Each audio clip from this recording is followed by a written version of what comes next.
예, 우리 선교계에서 선교에 대해서 얘기할 때 흔히 이 온전한이라는 형용사 셋을 써서 말을 합니다.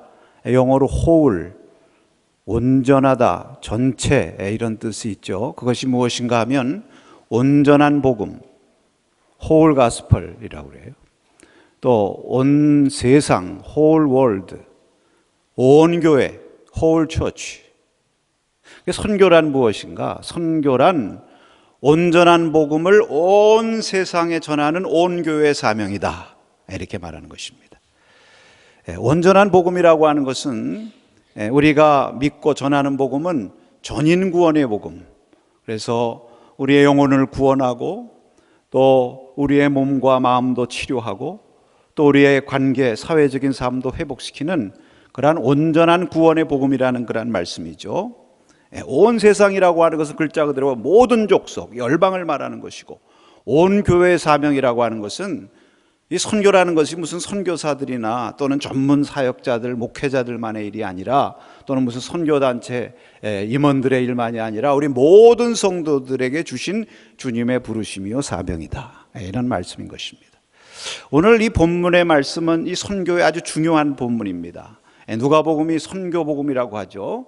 그 누가복음의 아주 특징적인 말씀으로서 바로 이러한 선교 핵심을 우리에게 주는 말씀이기도 합니다. 오늘 여기 예수님께서 70인을 따로 세워 파송하시는 그러한 말씀인데요, 여기 따로 세우셨다고 하는 것은 12사도와 구분하기 위해서 하신 말씀이죠. 바로 9장에서 예수님께서 12사도를 파송하셨습니다. 그러나 또 따로 70인을 세워서 파송을 하셨다는 거죠. 여기 70인을 누구라고 볼 수가 있느냐? 오늘날 우리들 입장에서 보면 사도라 하면 풀타임 사역자들 이렇게 생각할 수 있죠. 그러면 70인은 우리 모든 평신도들 이렇게 생각한다고 말할 수가 있을 것입니다. 이 70이라고 하는 숫자가 참 의미가 있어요. 이 70이라는 것은 유대인들에게 있어서는 완전수, 7 곱하기 10, 7에 10이니까 7 곱하기 10, 이게 완전수, 전체를 말하는 것입니다. 그래서 출애굽기에서 하나님께서 모세에게 70인의 장로를 세워라, 백성들을 대표해서 모세를 도와서 이끌어갈 장로들을 세우게 하셨죠. 그러니까 여기 70이라고 하는 것은 바로 모든 성도들, 온 교회를 대표하는 그러한 의미가 있는 것입니다. 우리가 이것을 기억해야죠.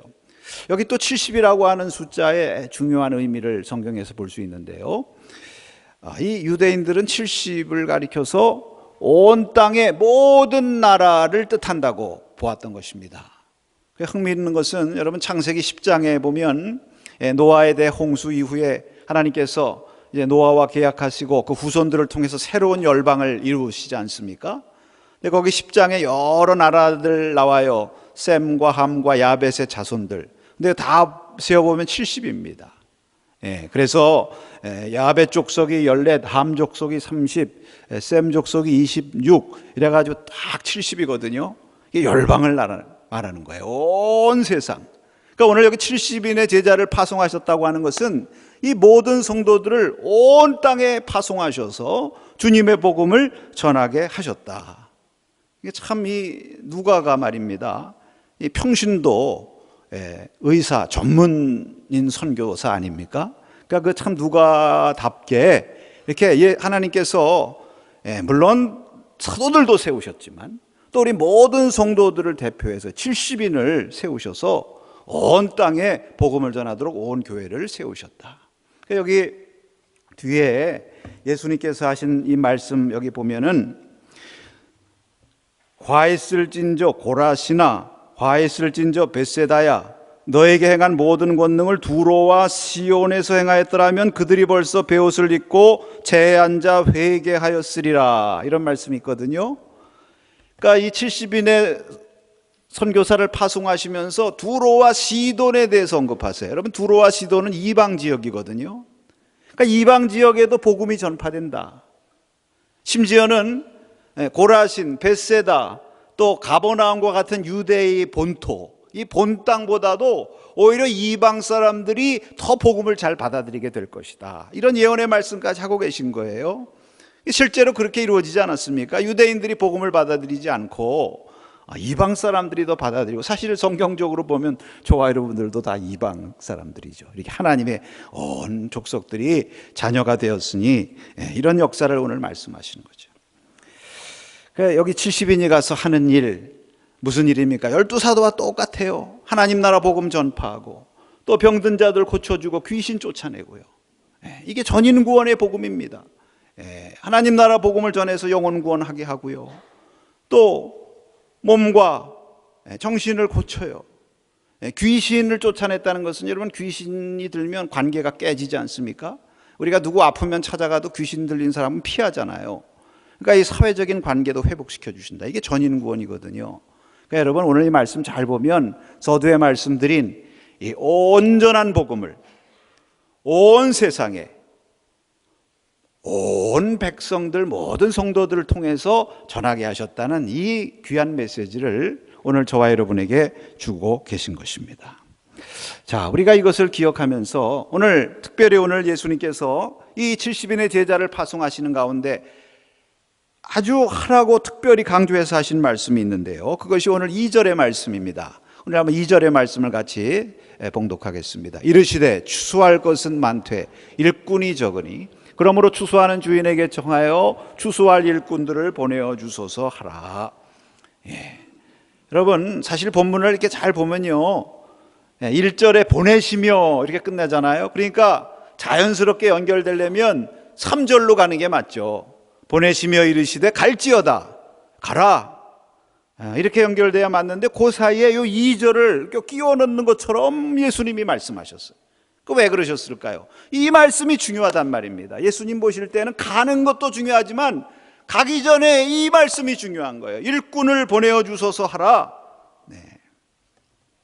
그러니까 주의 일꾼된 모든 자들에게, 또 우리가 주의 선교의 사명을 받아서 사명을 감당하는 우리 온 교회에게 꼭 필요한 말씀으로 오늘 이 말씀을 주신 줄로 믿습니다. 우리가 주님께서 이 말씀을 통해서 저와 여러분에게 어떠한 말씀을 하시고자 하는가, 이것을 우리가 잘 듣고 우리의 삶 가운데 순종의 열매가 있기를 축복합니다. 여러분, 이 말씀은 무엇보다도 기도의 중요성과 필요성을 깨우치시는 거죠. 왜냐하면 청하라, 주소서 하라, 주시옵소서, 이게 뭐예요? 기도하는 거 아닙니까? 여러분이 기도하라고 하는 말씀을 저들을 파송하시면서 제일 먼저 하셨다고 하는 것은 주님의 제자들에게는 기도가 먼저고 기도보다 앞서는 것은 없다 하는 것을 주님께서 친히 깨우쳐 주시는 것입니다. 그래서 가기 전에도 기도하고 또 가면서도 기도하고, 할렐루야, 가서 사역하면서도 기도해야 되고요, 사역 마친 다음에도 기도해야 돼요.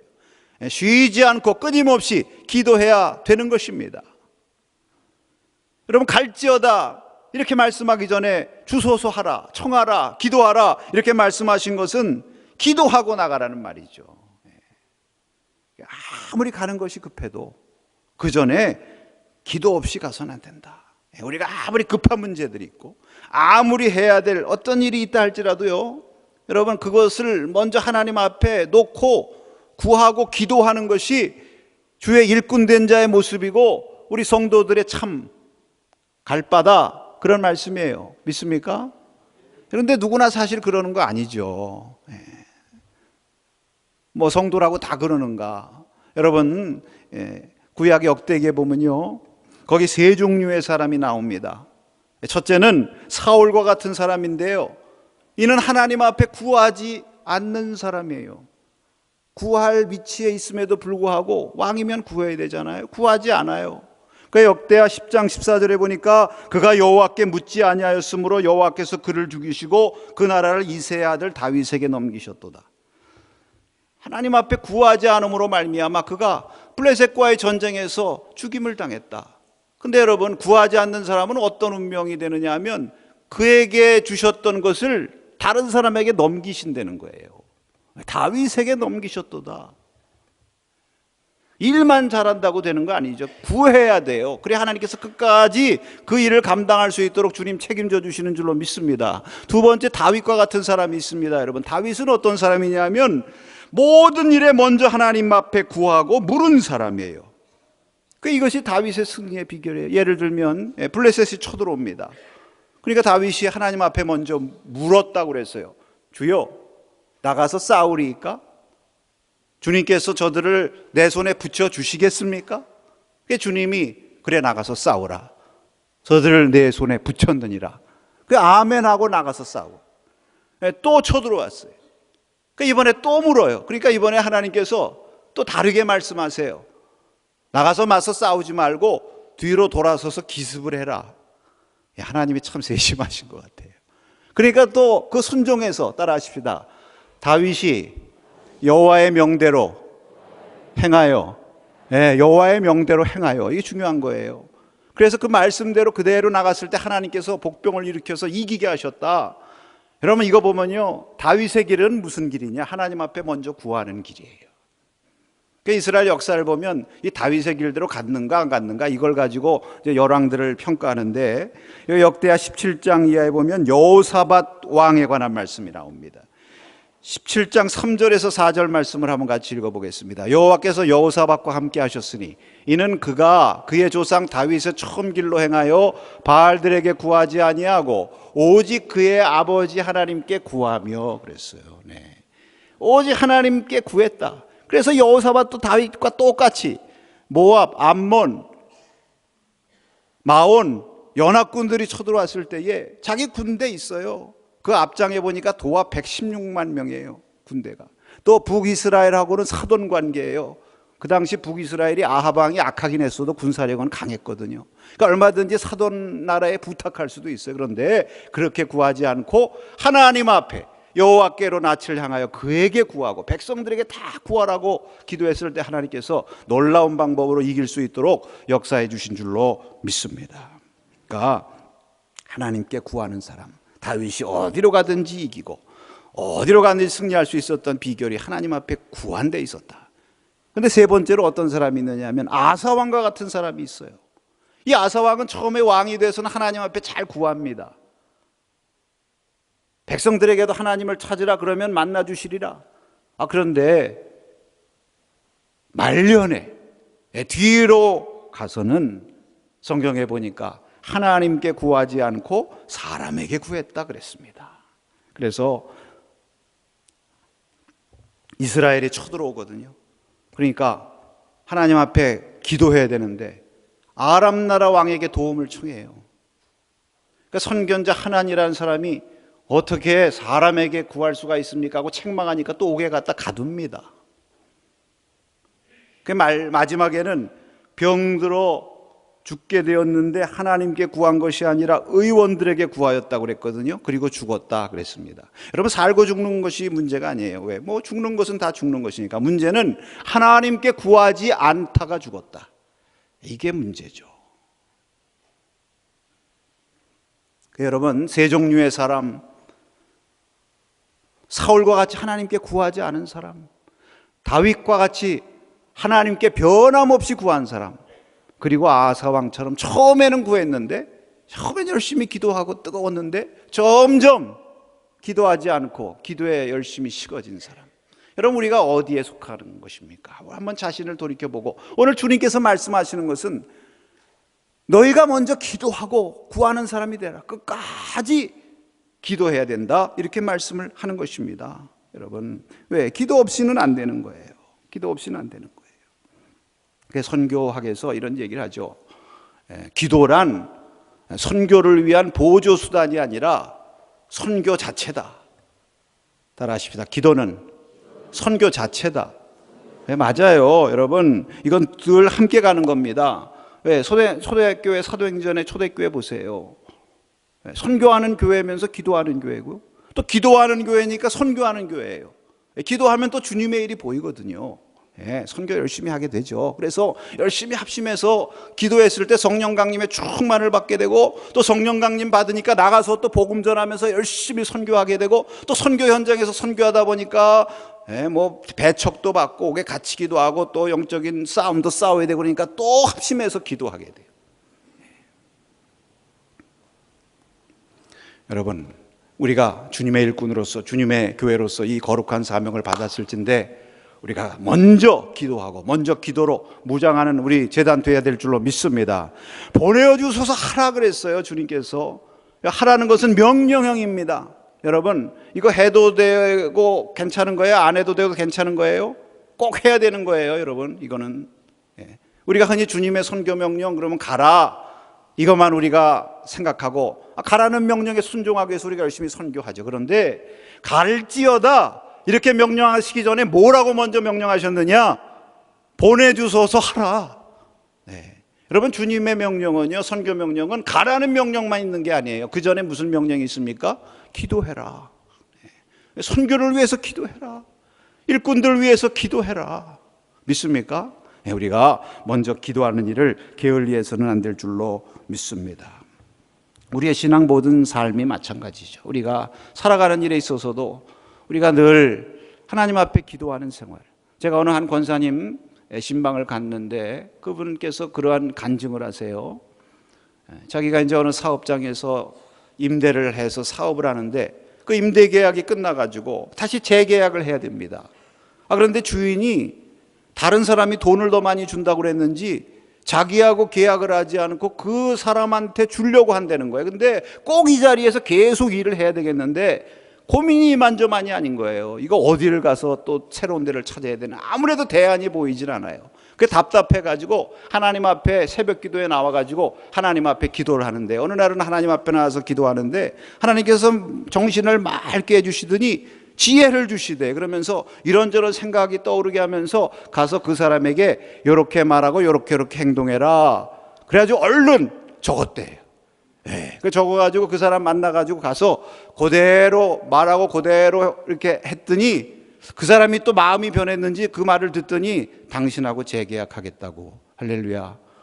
그러면서 그분이 그래요. 아이고, 새벽 기도가 그렇게 좋더라고요. 꼭 해야 되겠더라고요.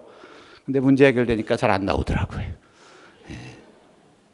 여러분, 우리가 늘 하나님 앞에 기도보다 앞서지 않도록 늘 주님 먼저 기도하는 우리의 삶이 되기를 바랍니다.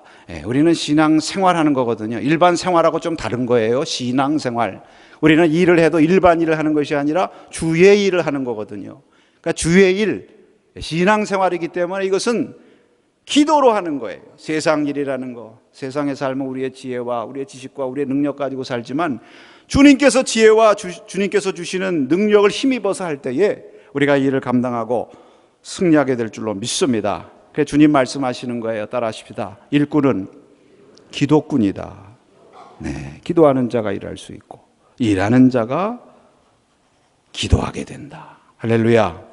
오늘 이러한 은혜를 우리에게 새롭게 임하시기를 구하실 수 있기를 축복합니다. 무엇을 위해서 그러면 기도할까? 이제 주님께서 말씀하시죠. 추수할 일꾼들을 더 많이 보내달라고 기도하라. 이렇게 말씀하십니다.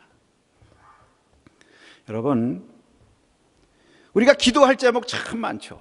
그런데 예수님께서 우리가 기도할 제목 많다는 거 모르겠습니까? 사역자들을 보내시면서도 이 사역자들이 얼마나 기도할 것이 많겠어요. 가서 어떻게 복음을 전해야 되지, 또 어떻게 또 먹을 것은 장만을 해야 되지, 여러 가지. 그런데 그들에게 일꾼을 보내어 주소서 하라. 이렇게 기도하라고 말씀을 하시는 것입니다. 왜? 추수할 곡식이 많은데 일꾼이 부족하니까요. 여러분, 주님의 이 안타까워하시는 마음, 여러분, 이 마음을 우리가 느낄 수 있어야 되지 않겠습니까? 이 정말 기도할 때 주님의 이 안타까워하시는 마음, 이것을 느끼면서 우리가 기도할 제목이 참 많지만 먼저 주여 일꾼을 보내어 주소서, 함께 일할 사람들을 보내어 주소서. 우리 교회가 정말 성경 중심적인 교회가 되려면 일꾼이 필요합니다. 주여 우리 재단에 일꾼들을 세워 주시옵소서, 일꾼들을 보내 주시옵소서. 우리가 이렇게 최우선의 기도의 제목을 가지고 하나님 앞에 기도해야 될 줄로 믿습니다. 여러분, 사람은요, 다 자기가 관심 갖고 자기가 시급하다고 생각하는 것에 대해서 먼저 기도하죠. 자녀의 문제가 시급하면 자녀 문제 놓고 기도하게 되고, 또 여러분, 우리의 무슨 건강 문제라든지 사업의 문제라든지, 또 요즘에는 우리나라가 이렇게 전쟁의 위기 가운데 있으니까 나도 모르게 뭐 나라를 위해서 기도하게 되고요. 근데 사실 이런 것들도 다 귀하지만 여러분, 사실 이런 것들은 어떻게 보면 내가 시급하고 내가 관심이 있어서 먼저 기도하는 거니까 사실은 내 뜻대로 하는 기도예요. 그럼 주님께서 시급하게 생각하시고 주님께서 관심 갖는 것은 무엇입니까? 여러분, 오늘 본문 말씀에 보면 주님께서 2번 반복해서 하라고 하신 말씀이 있습니다. 그것이 무엇입니까? 여기 보니까 가서 너희는 9절과 11절에 반복해서 하나님의 나라가 너에게 가까워 왔다 하라. 여러분, 하나님의 나라가 가까워 왔다는 거예요. 그러니까 예수님 보실 때는 하나님 나라가 지금 가까워 왔는데, 그래서 한 사람이라도 더 이 복음 듣고 회개하고 구원받아야 되는데 이거보다 더 시급한 일이 없는데 일꾼이 부족한 거예요. 그러니까 일꾼을 보내어 주소서 하라. 여러분, 이렇게 주님께서 말씀하시는 것입니다. 그러니까 우리가 이 기도를 하면요, 이것은 주님의 뜻대로 하는 기도예요. 믿습니까? 주님께서 관심 갖고 하시는 거니까. 그래서 너희는 먼저 그의 나라와 그의 의를 구하라. 그 말씀이 무슨 말씀이겠습니까? 오늘 이 말씀과 일맥상통하는 거예요, 여러분. 오늘 말씀이 다른 복음서에도 이렇게 쓰여 있는데 이 어떻게 연결이 되어 있는가를 좀 찾아보기 위해서 제가 이 관주 성경을 좀 봤어요. 여러분, 말씀은 이제 말씀대로 우리가 이렇게 이해할 때 도움이 되기 때문에. 그런데 오늘 이 말씀, 2절의 말씀을 보라고 하면서 2곳의 성경 구조를 소개해요. 첫째로는 요한복음 4장 35절입니다. 한번 같이 읽겠습니다. 너희는 넉 달이 지나야 추수할 때가 이르겠다 하지 아니하느냐? 그러나 나는 너희에게 이르노니 너희 눈을 들어 밭을 보라. 휘어져 추수하게 되었도다. 여러분, 추수할 일꾼을 보내주소서 하라 하시는데, 오늘 말씀에 보면 곡식이 많지만 일꾼이 부족하다. 곡식, 추수할 곡식은 많다 그러셨는데 여기 요한복음에 보니까요, 아예 눈을 들어 밭을 보라. 휘어져 추수하게 되었도다. 여러분, 휘어져 추수하게 되었다는 말이 무슨 말씀이에요? 이제 지금 당장 추수하지 않으면 올해 농사 망친다는 거예요.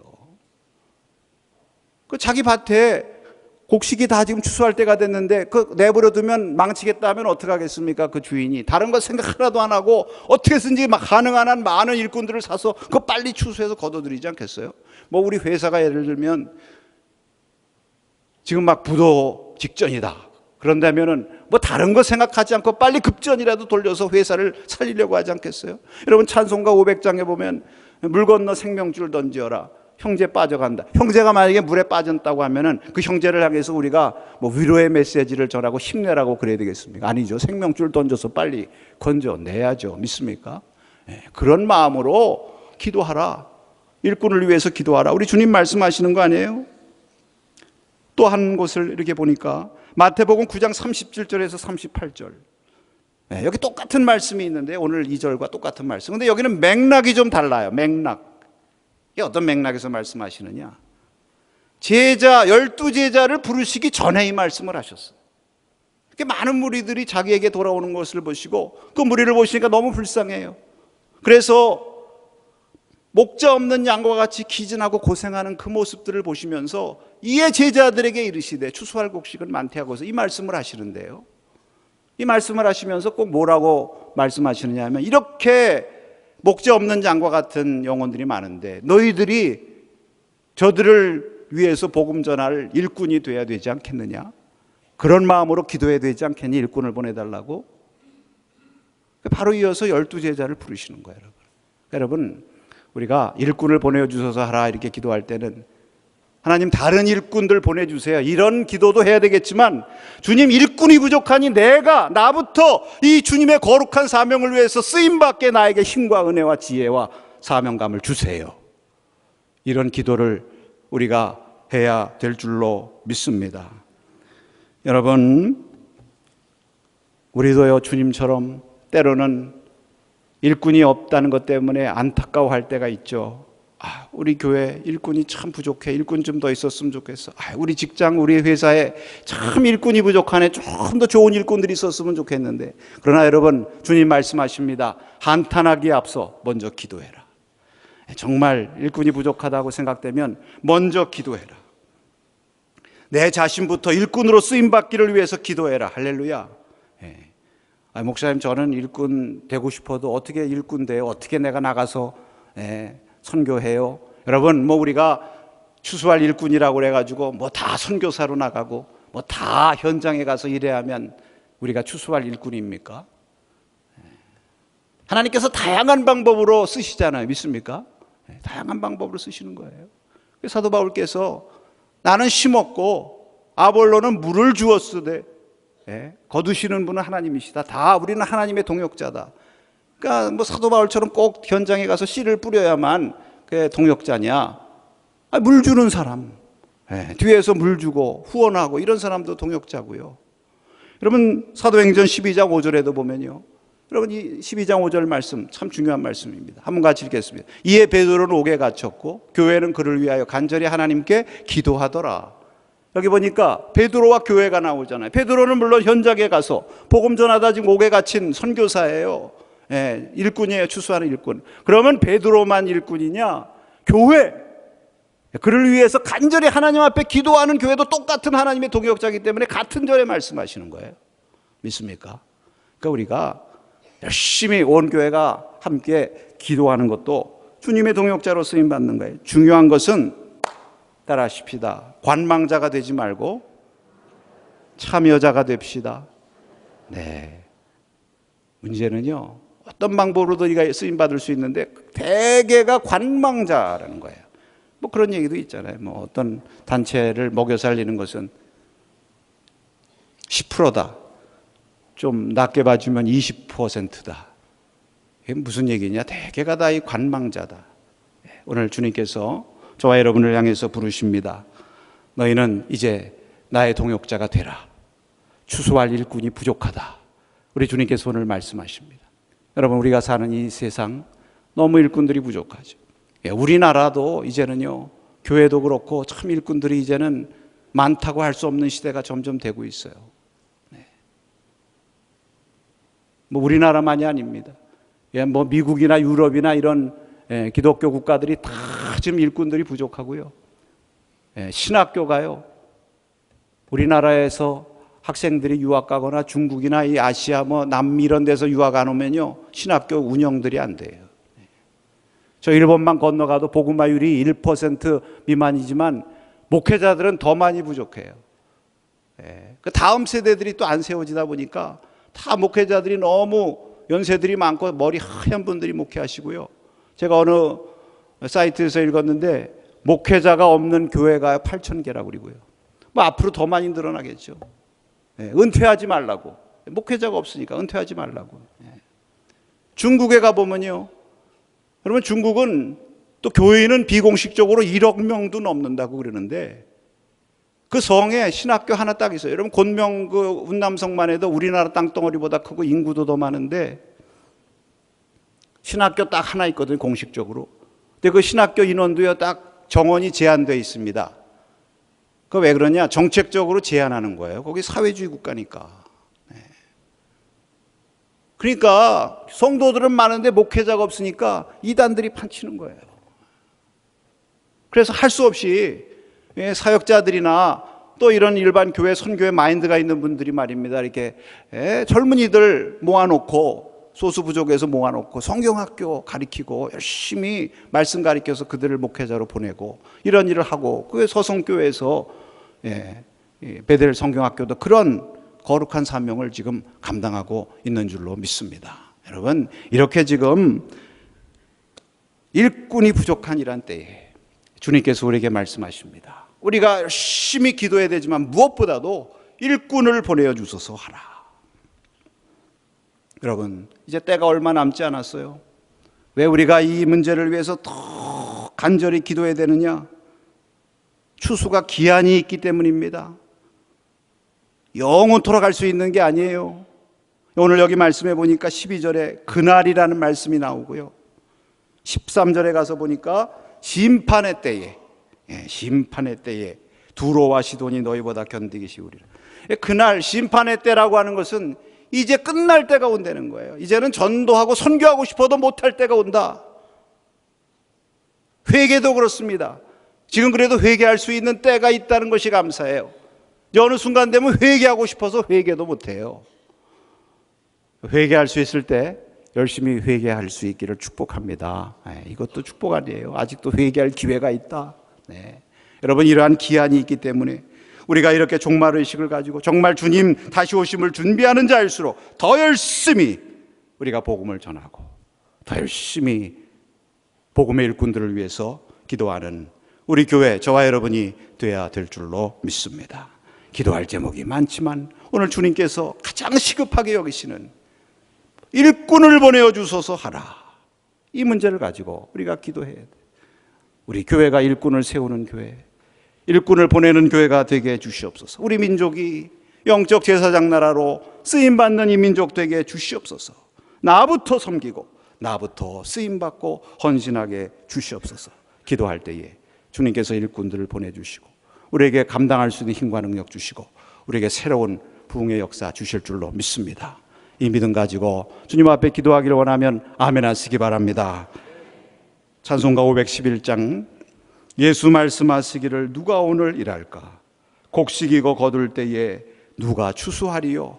우리 주님의 음성을 들으시면서 우리 찬송 부르시고 함께 기도하겠습니다.